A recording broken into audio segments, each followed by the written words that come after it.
Hola inversionista, ¿cómo estás? Pues bueno, el día de hoy hemos preparado una colaboración muy especial con alguien con quien trabajamos muy felizmente y agustamente. Les presento, él es Daniel. Hola, hola, ¿qué tal? Él es abogado en esta zona hermosa y siempre, acuérdense que es bien importante el trabajar con alguien que sepa, que esté preparado y que tenga el conocimiento de la zona de donde vas a adquirir un bien inmueble o una propiedad.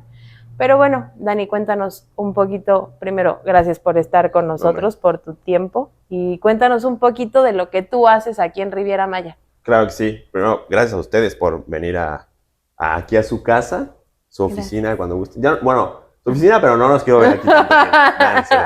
No, aquí en su oficina, con mucho gusto. Sí, nuestra firma se llama Anchor Attorneys y básicamente lo que hacemos es que nos dedicamos a dos áreas del derecho en específico. Una parte es inmobiliaria y otra parte corporativa. En específico de inmobiliaria, pues bueno, cualquier cuestión respecto a la compra, venta de inmuebles, construcción, lotes, no necesariamente unidades, departamentos, casas, etcétera, puede ser. Y pues vemos eso específica como comprador o como vendedor, cualquiera de las dos. Eso está excelente.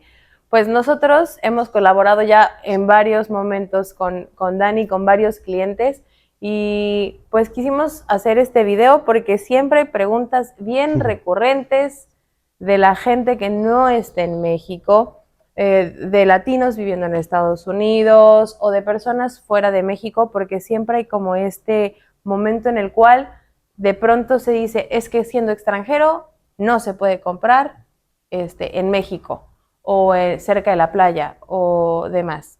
Sí, Aquí nos puedes platicar un poquito qué claro que sí. pasa, porque hay una zona restringida, se Sí, puede adquirir alguna propiedad en eso. sí.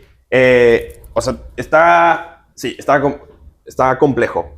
Sí se puede, exacto, hay una zona restringida que a ver, la restricción no es que no se pueda comprar, sino que se tiene que comprar a través de algo que se llama fideicomiso, ¿no? Sí, fideicomiso de zona restringida, ¿no? Fideicomiso residencial de zona restringida. Para los extranjeros. Ujú. ¿Cuál es esta zona restringida? Bueno, 50 kilómetros a las costas y 100 kilómetros a las fronteras. Por obvias razones, nosotros que vivimos tan cerca de la playa, pues por obvias razones, nosotros estamos dentro de esa zona restringida, ¿no? Habría que estar un poco más cerca del centro del país, porque, bueno, toda nuestra costa, todos nuestros linderos tienen o costa o frontera, ¿no? Pero bueno, hablando de nosotros, Riviera Maya, pues obviamente tenemos costa y frontera, de hecho, también. Entonces, los extranjeros necesitan un fideicomiso residencial. ¿Cómo se constituye? Bueno, lo primero que hay que hacer es solicitar un permiso a la Ujú. Secretaría de Relaciones Exteriores. Ok. Eso se hace a través de un banco fiduciario. Se escoge un banco. Nosotros, obviamente, pues, por la experiencia y por dedicarnos a este negocio, ya tenemos algunos con los que trabajamos y lo que hacemos es que a través del banco se presenta el permiso o la solicitud del permiso para que la Secretaría de Relaciones Exteriores otorgue ese permiso a la persona que está comprando la propiedad, ¿no?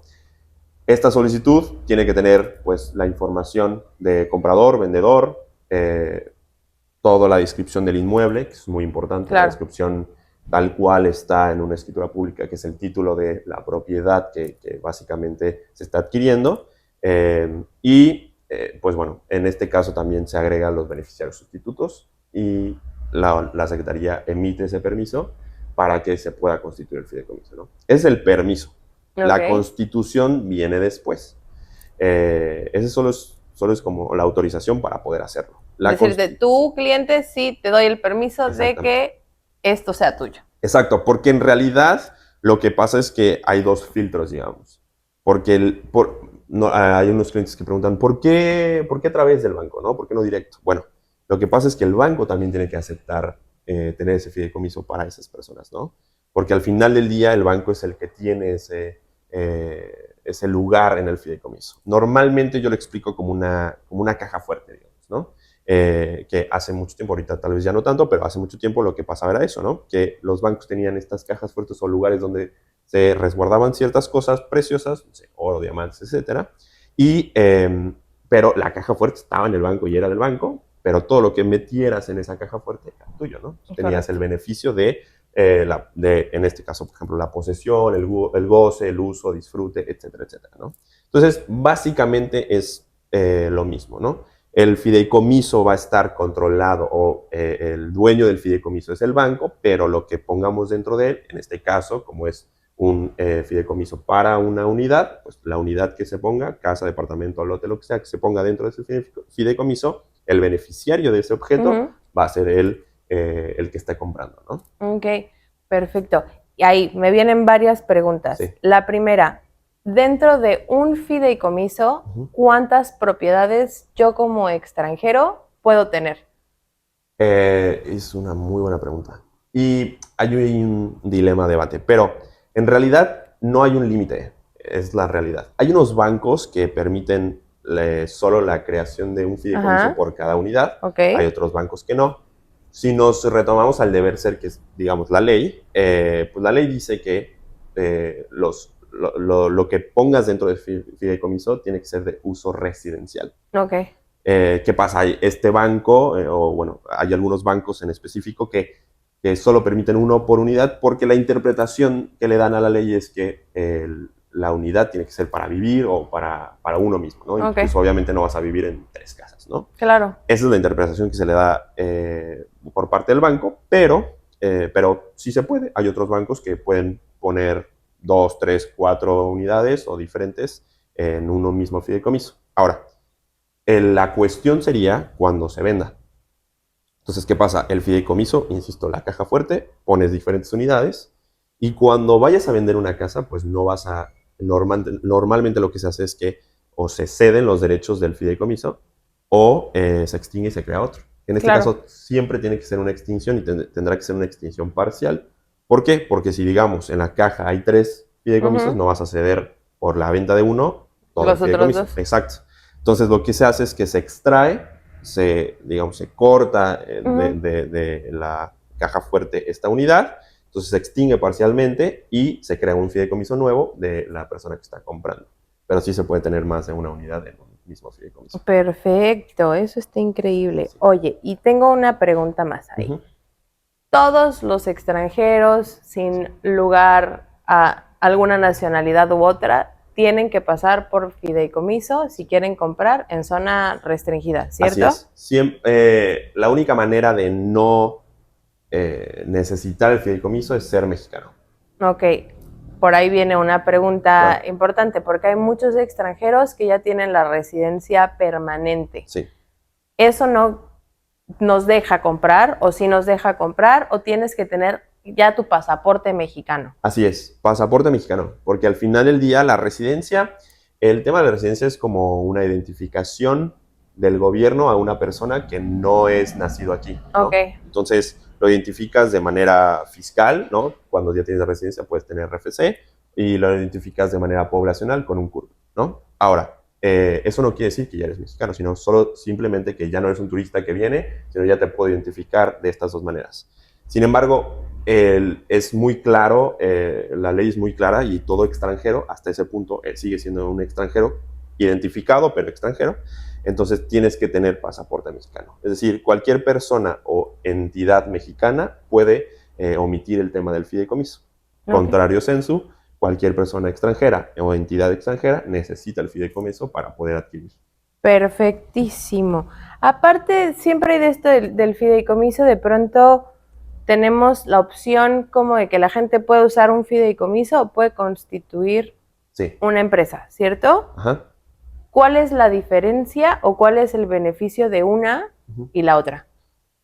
Mira, la diferencia es el usar el fideicomiso. Es decir, hay algunos, hay pros y contras, hay beneficios tal vez. Creo que mucho depende de la intención de la persona.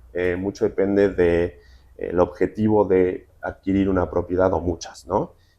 Para mí, lo correcto es que cuando se van a dedicar, las personas que vienen a comprar se van a dedicar realmente al negocio inmobiliario en México, lo correcto es crear una empresa, ¿no? Por un tema fiscal, por un tema de cordura legal en el sentido del negocio per se, en donde justo por porque es un negocio, se crea una empresa, ¿no? Sin embargo, si no es tanto el deseo de querer hacer un negocio, pero pues sí se quiere comprar, no sé, una o tal vez dos unidades y tener un poco de retorno de inversión y alguna ganancia, o al menos que se pague sola, ¿no? La unidad con las rentas, etcétera. Me parece que lo correcto siempre es irse por el fideicomiso como persona física, ¿no? También, claro que se puede como persona moral o una empresa extranjera, pero para mí lo correcto sería o es siempre el fideicomiso como persona física.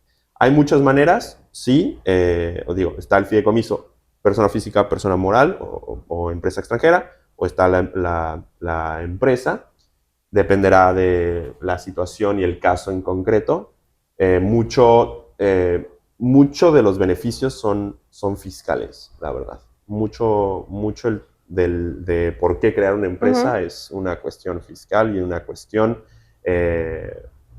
pues de gastos más que nada, ¿no? Ok. Pero obviamente que se incrementan o reducen con el tema de la empresa, ¿no? Claro, y por ahí, por el tipo de facturas Exacto. o este tipo de cosas, por ahí Sí. puede resultar un poco más beneficioso uno que el otro. Así es. Sí, porque también, digamos, insisto, dependerá un poquito de la persona, ¿no? Porque también, por ejemplo, teniendo la residencia temporal y o permanente, con la posibilidad de adquirir la identificación del Registro Federal de Contribuyentes, el RFC, se puede, ¿no? Hacer este tema fiscal, en donde, pues, bueno, los impuestos es como un check and balance, ¿no? Como una balanza de gastos y ingresos, ¿no? Que, pues, bueno, con el tema del RFC se puede facturar, bueno, el RFC y la FIEL se puede facturar, pero, insisto, dependerá de cada uno de los casos en concreto.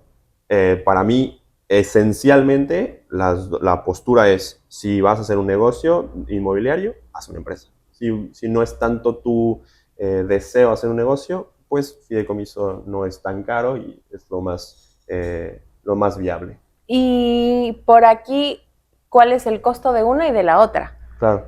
Porque hay costos del fideicomiso, es un costo inicial y luego año con año se paga un algo. Sí. ¿Nos puedes platicar de eso? Y luego de la empresa. Sí, claro. Los costos en específico, por ejemplo, de la anualidad, depende de cada banco, porque al final del día el costo es una anualidad por la tenencia de ese fideicomiso con un banco en específico. Entonces, al que se le paga es al banco.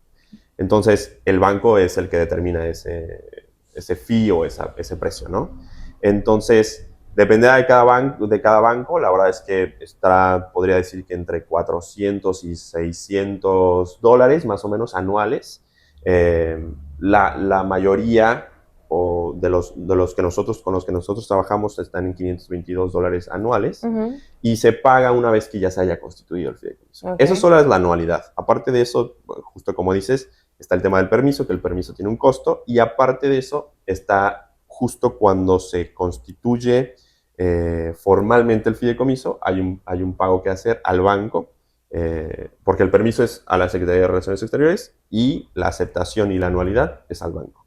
La aceptación como platicábamos, ¿no? Que es un filtro de saber si quieren tener el fideicomiso con ustedes en ese banco, con el comprador en ese banco.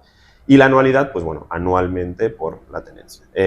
Esos dos se pagan el banco. Esos que son al banco los determina el banco. Entonces, dependerá de cada banco, ¿no? Insisto, con el banco que trabajamos normalmente cuestan 522 ambos. Tanto la anualidad como la aceptación, y la anualidad no se paga año calendario, bueno, a menos que firmes tu escritura en enero, pagarás año calendario, pero se paga una vez constituido, se paga normalmente la primera anualidad en adelantado, digamos, y luego a partir de ahí cada anualidad durante toda la vigencia del fideicomiso. Ese es el único fee que no cambia durante todo ese tiempo. Sobre la vigencia del fideicomiso, ¿cuál es esa vigencia del fideicomiso? Ok. El fideicomiso dura 50 años. ¿Y qué pasa cuando se acaban esos 50 años? ¿Se renueva? Tiene que renovar. Es decir, no se renueva automáticamente, hay que hacer el proceso de renovación, porque digamos que la temporalidad está relacionada con el permiso. Es decir, el permiso que se le otorga es por 50 años. Entonces hay que solicitar otro permiso para que te den permiso por otros 50 años. O, bueno, dependerá si en ese momento si los extranjeros siguen necesitando fideicomiso, o a lo mejor ya no, o si siguen siendo por 50 años tal vez. Por más o por menos, etc. Sí, o si ya tienen la nacionalidad Aparte, o cualquier exactamente. cosa, ¿no? Sí, una vez teniendo la nacionalidad se puede extinguir el fideicomiso. Pero bueno, digamos que no tiene la nacionalidad, llegan a los 50 años, hay que renovarlo. Hay que renovar el permiso y pues renovar, digamos, el fideicomiso. Decías algo al principio como de hay beneficiarios. Yo soy extranjera. Sí. Y la manera sería, entiendo yo, que es como un testamento y yo pongo a alguien en caso de yo no estar. Sí. Normalmente, es el beneficiario. Exacto. Hay dos beneficiarios en el fideicomiso. Hay uno que es el beneficiario principal, que también llamado fideicomisario, que es, digamos, el que compra, ¿no? El dueño realmente de la propiedad.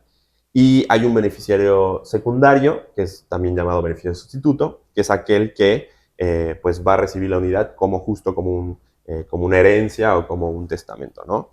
La verdad es que el tema es que se implementó esto porque pues, el proceso legal de un testamento es complicado traerlo acá, ¿no? Entonces, básicamente en el permiso ya se otorga justamente, o ya se designa quién sería el nuevo beneficiario principal en caso de fallecimiento.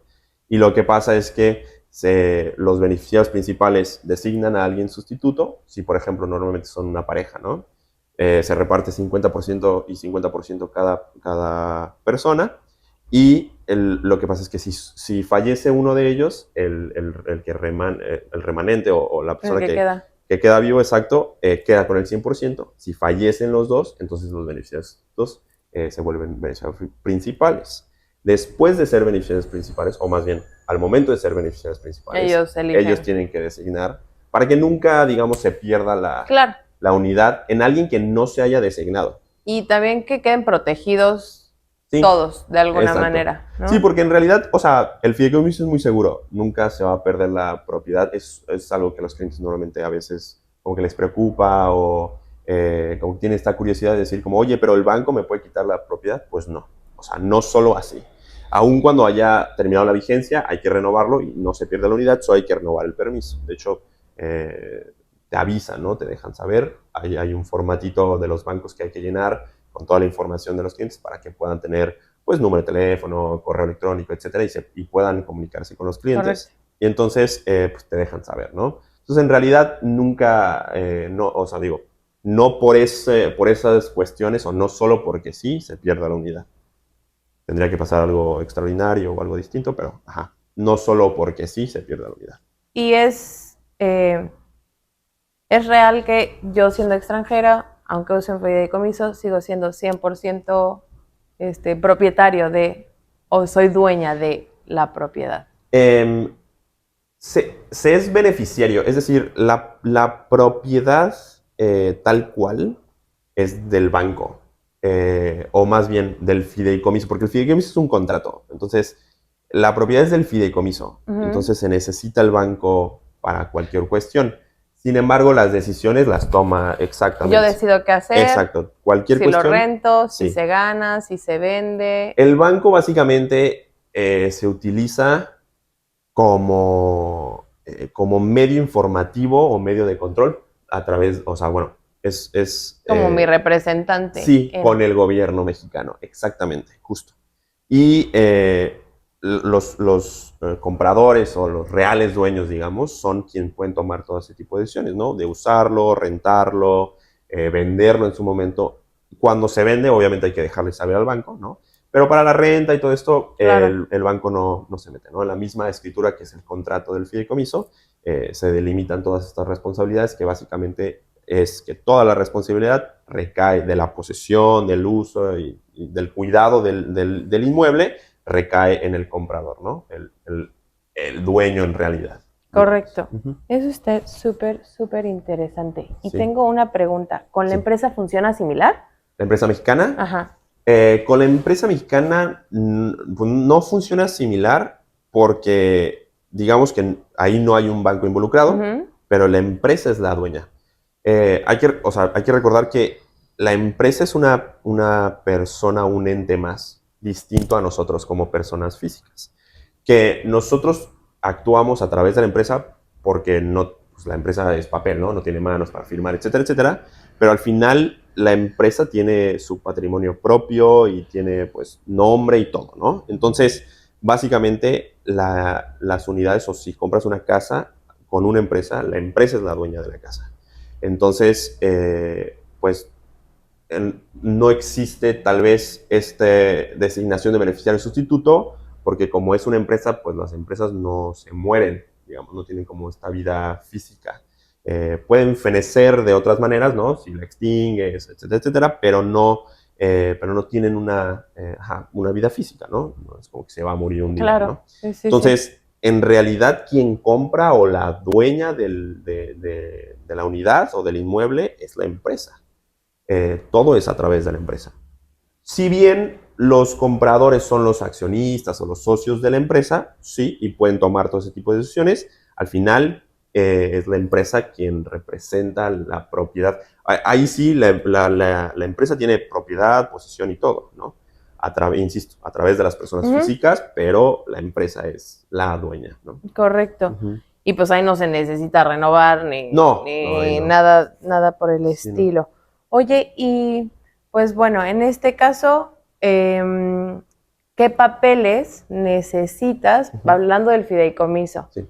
Yo estoy comprando, entendemos que si compro en preventa, el fideicomiso no lo necesito ahorita ni lo puedo sacar ahorita si es preventa, Sí. a menos que se entregue inmediata, que esa es otra historia. Pero comprando yo, ¿qué papeles necesito de entregarte a ti para poder tramitar el fideicomiso en sí? Claro. Los bancos y sobre todo también la Secretaría de Relaciones Exteriores pide identificar 3 cosas en específico. El vendedor, el comprador y el objeto del fideicomiso, que va a ser la unidad que se está comprando. Correcto. Por parte del vendedor, bueno, toda la documentación de la parte vendedora, que es el desarrollador o la parte vendedora quien otorga esta documentación, ¿no? Insisto, identificarlos. ¿Quién es? Con su papel que acredite quién es, si es una empresa, acta constitutiva, si es una persona física, su pasaporte. En el tema del comprador, lo mismo, ¿no? Los clientes que están comprando, necesitamos pasaporte como extranjero, necesitamos pasaporte, comprobante de domicilio de cajón. Digo, es principalmente. Hay que llenar, insisto, un formatito con información general para el banco, pero esos documentos son los esenciales o los más necesitados, ¿no? Y un comprobante de domicilio y licencia de conducir. Okay. Y otro documento muy importante que justo como hiciste, como preventa, no podemos trabajar en el fideicomiso en ese punto, porque hay que recordar que también se necesita identificar el objeto del fideicomiso, que va a ser la propiedad. En caso de una preventa, digamos, un departamento, hay que esperar un documento que se llama régimen de propiedad en condominio, que es el documento que nos va a dar la identificación de esa unidad que se está comprando. ¿Por qué? Cuando se piensa en una preventa, pues se tiene un pedazo de tierra, ¿no? En donde el vendedor tendrá un título de propiedad o bien una escritura pública que diga que es el dueño de ese terreno o ese pedazo de tierra donde se va a construir el proyecto.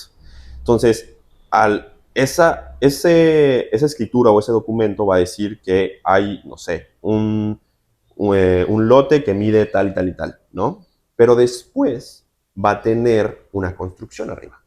Entonces hay que actualizar esa situación, Papelito, exacto, ese papelito, esa situación jurídica del inmueble, ¿no? Entonces ya no es solo un lote, sino es un edificio. Entonces ese edificio tiene que tener también un papel que describa todo lo que está. Sí, tengo 7 Exacto. de este, 7 del otro. Exactamente. Y Así es. Y la identificación es muy meticulosa, pero demasiado. O sea, de verdad. Con planos y con sí, todo. Superficie, medidas, colindancias, la descripción de las áreas comunes, estacionamiento. Hay algunos que tienen bodegas, ¿no? O sea, dependiendo del proyecto, es la descripción que se ponga en esa escritura pública. Y esa escritura pública es el documento que se llama régimen de propiedad en condominio. Una vez teniendo ese régimen de propiedad en condominio, entonces podemos trabajar en el fideicomiso porque en el régimen, como se describió todo, entonces podemos describir perfectamente, podemos describir perfectamente la unidad que se está comprando. Por ejemplo, no sé, un edificio de 10 unidades, extraemos la descripción de la unidad 5 que se está adquiriendo por los clientes, y entonces ponemos en la solicitud toda la descripción que viene en la escritura pública. Y entonces ya se puede identificar, bueno, la Secretaría de Relaciones Exteriores puede identificar esa unidad y se puede autorizar que se compre, ¿no? Ok, perfectísimo. Hasta ese ¿Cuánto tiempo se tarda aproximadamente? Porque yo sé que antes de la pandemia jugábamos algo y después de la pandemia Sí, como que quedamos con otros tiempos. Sí. Y ahora pues seguimos en después de la pandemia, aunque esto ya fue hace un par de años, claro. pero los tiempos ya no son tan rápidos porque Sí. el proceso, o será que hay más gente comprando, pero ¿cuánto tiempo aproximadamente se toma Sí. en la elaboración de un fideicomiso? Ok, la elaboración del fideicomiso. Mira, el permiso per se, solo el permiso se tarda entre 10 y 15 días, más o menos. Ojo, solo el permiso. Hay que recordar que el banco tiene que procesar la documentación. Entonces, el banco procesa la documentación como unos 3 a 5 días, más o menos. Hay que agregarle más los 10, 15 días del permiso. Ya van 20, digamos. Y una vez que se tenga el permiso, luego hay que formalizar ese permiso en una escritura pública, que es donde se constituye, o alguien, de nuevo, formaliza ese fideicomiso, que pues depende de la notaría y del notario que redacta la escritura, ¿no? Correcto. Normalmente en una semana o otros 5 días hábiles más o menos, la notaría ya tiene listo el proyecto para que se pueda firmar. Entonces, pero bueno, a ver, solo para aclarar, esta temporalidad que estamos hablando es una vez que tengamos el régimen de propiedad en condominio. Claro. Entonces, si es preventa, hay que esperar a que se construya, que el desarrollador tenga el régimen de propiedad en condominio, y entonces a partir de ahí contar esos 30, 35 días. Como mes y medio, dos, porque son días, recordemos que son días hábiles. Ah, sí, estamos hablando de días hábiles. Sí, sí. Y luego aquí en México tenemos varios festejos, ¿no? O sea, de que pues, muchos puentes y muchos días feriados. Así entonces, es. bueno, más o menos vamos a mes y medio, pongámosle 2. Para que la gente luego no diga, es que no me contestan, es que es importante, imagínense 2, mínimo 2, para que sepan, ¿no? Eso sí, 2 si todo va bien, si no hay mucha carga de trabajo en la Secretaría de Relaciones Exteriores, que pues, ahí está fuera un poco del control de todas las manos todos los demás más que los de ellos, ¿no? Pero bueno, eso es importante, eso es importante. Oye, Dani, y aquí yo te voy a hacer una pregunta que, bueno, primero gracias por platicarnos esto del fideicomiso, que siempre es algo que nos preguntan un montón y de pronto a la gente lo frena, ¿no? Por el miedo de decir, ¿cómo? Pero entonces yo no voy a ser dueño, o ¿qué necesito agarrar a una persona en México? No, no, para eso está el banco, ¿no? Sí, no caigan en eso. Ojo, mucho ojo. Sí. Pero siempre nos gusta decirle a nuestros clientes que es importante que trabajen con un asesor legal en la zona. ¿Por qué? Porque no es lo mismo las leyes aquí que las leyes en Colombia o que en Argentina o que en Inglaterra o Alemania o Estados Unidos o donde sea. Y siempre, siempre, siempre es bueno tener a alguien que tenga claridad de lo que hay aquí. ¿Cuáles serían, tú como que te dedicas a esto, tus 3 consejos para un cliente o por qué tienen que trabajar con un abogado de la zona, si es el mejor? Sí, pero bueno, con alguien de aquí que sepa y conozca este asesoramiento, ¿por qué es importante?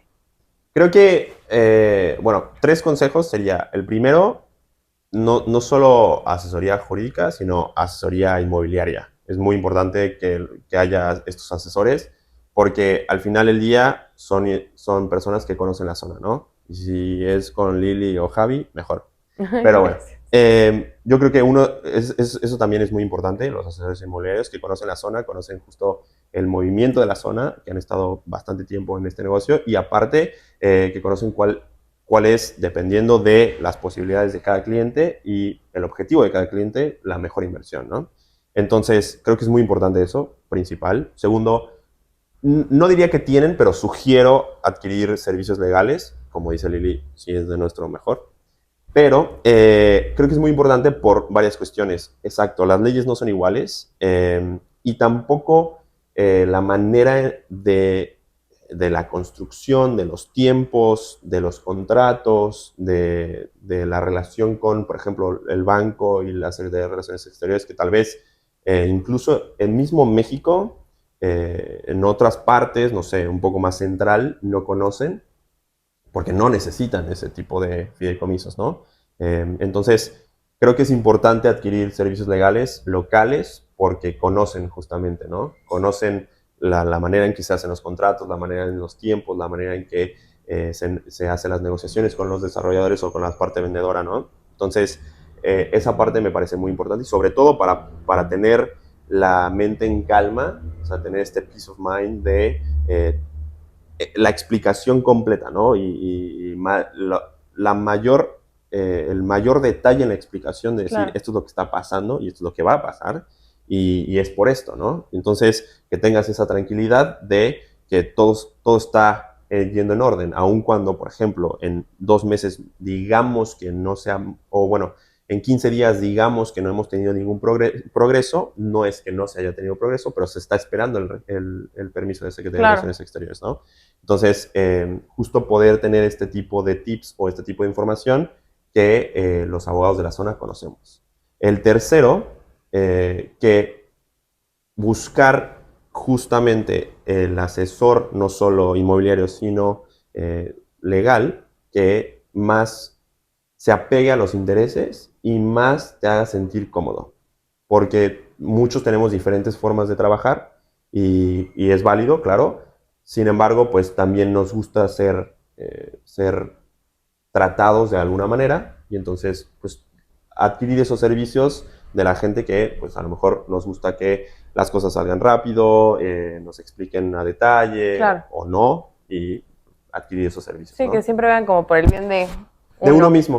Sí, exacto, exacto. Al final del día, a ver, este proceso tiene que ser para los compradores, para nosotros tal vez no tanto, pero para los compradores debe ser muy divertido, cero estresante, y tienen que disfrutar no solo el proceso, pero el final, que es justo cuando te entregan tu casa, cuando ya tienes esta casa en el paraíso, porque realmente es un paraíso, ¿no? Esta nueva, a lo mejor, inversión, etcétera, ¿no? Creo que tienen que buscar eso, de sentirse tranquilos, de sentirse a gusto, estar contentos con lo que están haciendo y que al final recibir el producto que compraron, en este caso el inmueble, pues de la mejor manera, ¿no? Claro. Sin estrés o sin enojos, sin todo este tema, ¿no? Disfrutar el proceso lo más que se pueda. Y creo que la única manera de disfrutarlo es tener, pues, a un buen equipo a tu lado, ¿no? Que te cuide la espalda. Sí, sobre todo cuidar los intereses. De verdad, de verdad. De verdad, inversionistas, les vamos a dejar aquí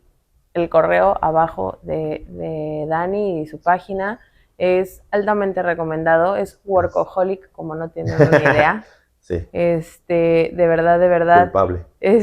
Soy culpable. Busted. Sí, busted totalmente. No, pero la verdad es que sí es importante encontrar a gente que cuide tus intereses y no solo los propios, ¿no? Al final del día, como siempre les decimos en la zona, hay que tener atención de con qué asesores trabajas, con qué abogados trabajas, porque es importante que vean por ti y no por el interés del que te está vendiendo ni por el interés del que te está asesorando legalmente, ¿no? El interés importante es el tuyo, no el de nosotros, ¿no? Y pues bueno, nada, te queremos dar las gracias. No, hombre. Siempre es un placer gigante trabajar contigo.